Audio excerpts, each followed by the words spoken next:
This is one of the milder Imperial IPAs that I've ever had. It's not a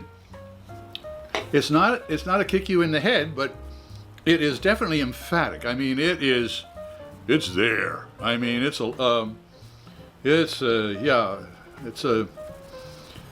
250 maybe pound bouncer at a nightclub. That's what that is.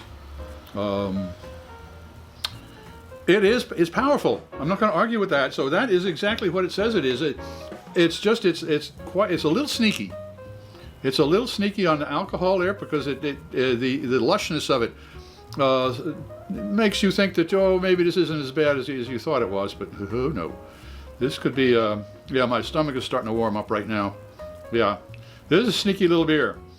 Well, did it meet I was expecting a kick in the head, and it didn't deliver a kick in the head, but it certainly delivered a reminder of what it's supposed to be.